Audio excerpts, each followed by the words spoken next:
Good evening, and welcome to Otis Jiry's Creepypasta Crypt.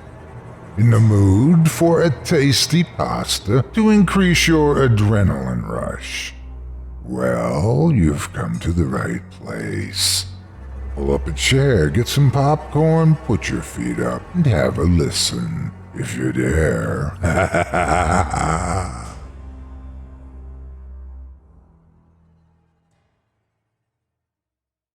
Message in a Very Old Bottle by Jon Patrick, narrated by Otis Jiry. I was working on an ocean-going research vessel. We do some incredible things. Right now, however, we're doing some garbage research, literally. We've been tracking the North Atlantic garbage patch and measuring the impact on the environment. The oceans have currents. These currents form gyres, and these gyres have somewhat stagnant sections where flotsam will pool and collect. More flotsam allows for a larger area and gives additional debris a point to hold on to. We've been examining the microscopic pieces of plastic that float unseen amidst the larger pieces of debris. These plastics are eaten by small fish and invertebrates, which are eaten by larger fish, and so on up the food chain. Some predatory birds and fish contain so much plastic in their blood that they die of clots before they die of malnourishment. I wish I could say I was some doctoral candidate out to save the ocean, but I'm an intern, here to make a few bucks. We ran into a patch of interesting debris a few days ago that we decided to catalog. We changed our tactics somewhat. Instead of just skimming the surface for the small plastic specks, we also decided to pull some of the larger chunks and put them in our hold for storage.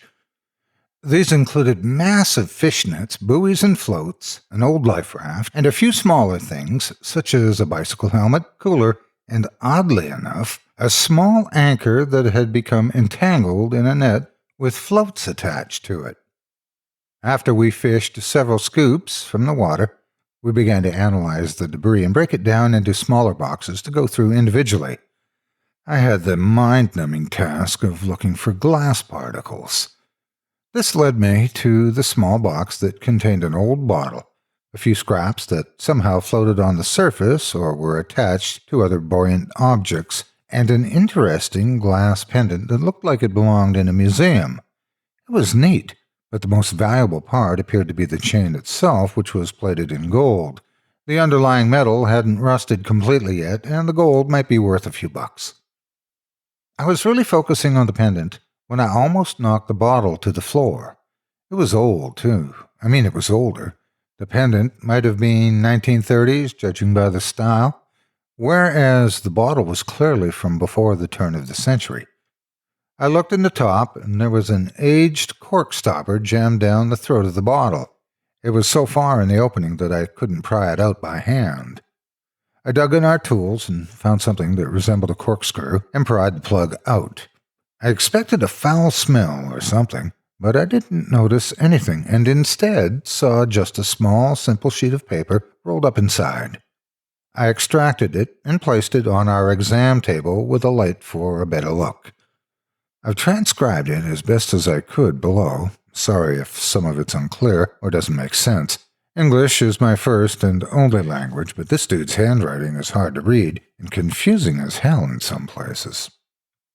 November 28th, 1872. Or possibly November 29. I'm unsure of the hour as it's very late or very early. I've given up hope. The storm that has plagued us has turned queer.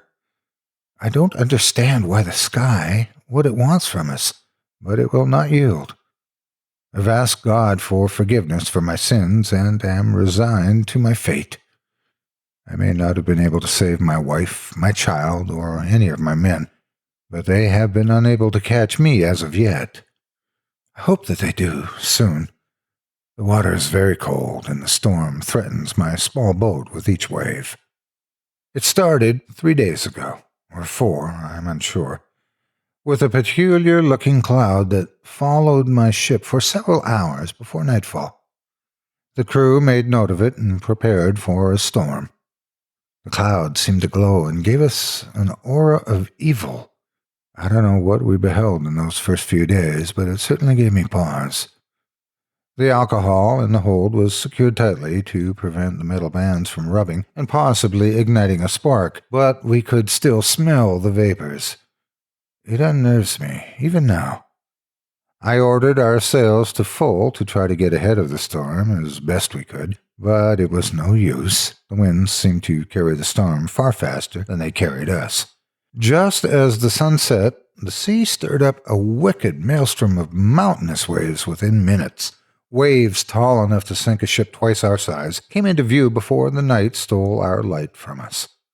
I ordered the sails down as quickly as possible, but one became entangled and the other ripped in short order. We began to take waves over our sides, but the bilge pumps handled them well, at least for the start. 2 of them became clogged shortly after midnight, and the third didn't seem to be keeping pace with the water. I ordered my wife and child up and ready to abandon ship. It was our last hope. We could not abandon too early. The islands were still quite far away, and I had no idea how close we were to Santa Maria with the broken chronometer. The seas seemed to calm briefly, however, and we survived the night.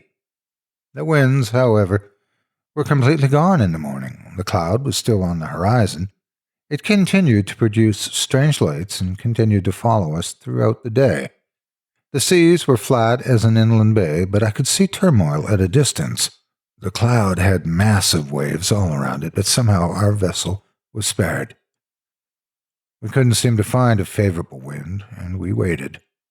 The day passed quickly as we tried to plan our next course of action.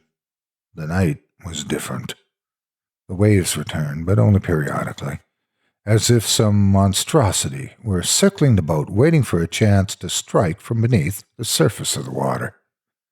We couldn't see it from our ships, but something of great size seemed to lurk just beneath the surface. It was big enough to cause massive, sudden waves that threatened to capsize our ship and washed one of my men over the side. I realized, once the sea calmed, that it was Albert. He never surfaced. The day turned to night before our eyes in some sort of cruel twist, and the rains started anew. I woke to a scream amidst the torrent and blindly reached for the wall as I stumbled in my cabin. Our number was now down to 6, as 3 more had been taken in the night. My wife and daughter remained, though my wife had lost her wits.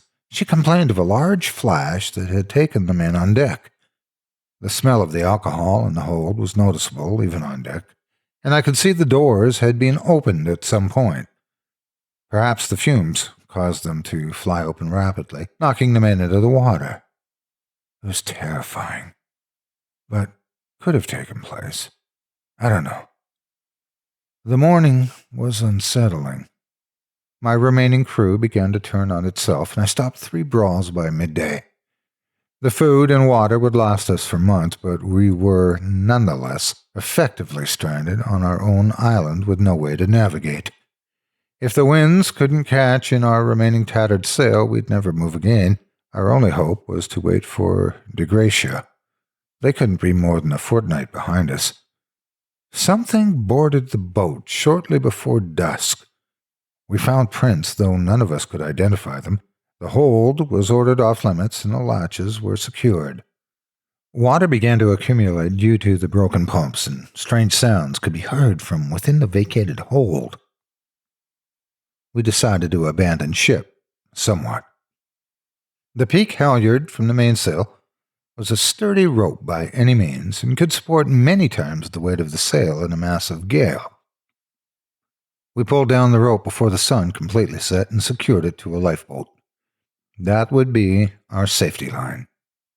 Before we embarked, however, I saw something that I will never forget. Not if I live 5 minutes longer or 5 decades.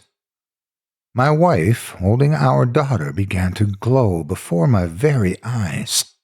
I saw a strange, dark creature walking behind her, and suddenly she looked at me, smiled, and all 3 vanished into thin air.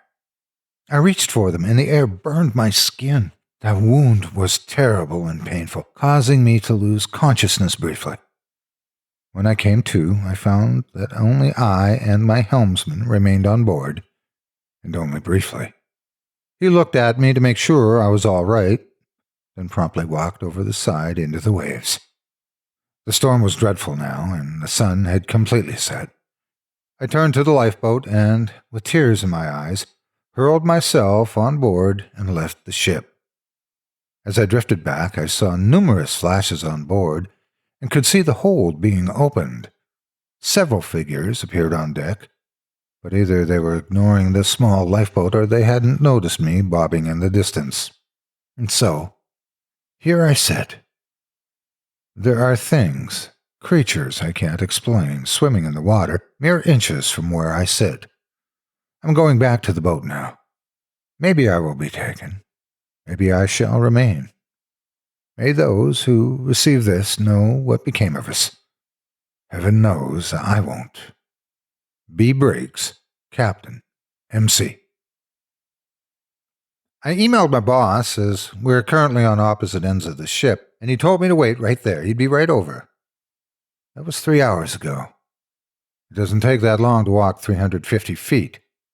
I paged his partner, and she never responded.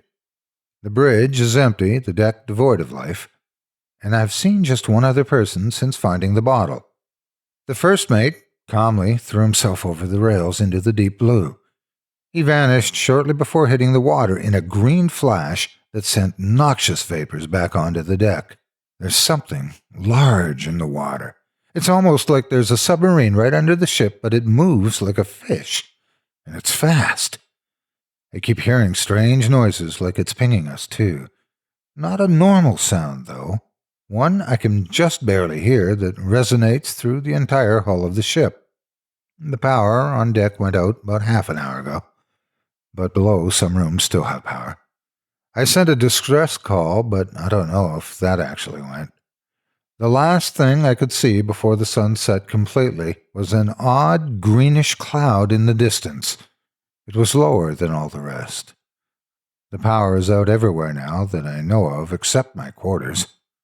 I'm locking the door. I've already tried to send a mayday. If anyone gets this, we're a few miles off the Azores. Something's in the water. God help me.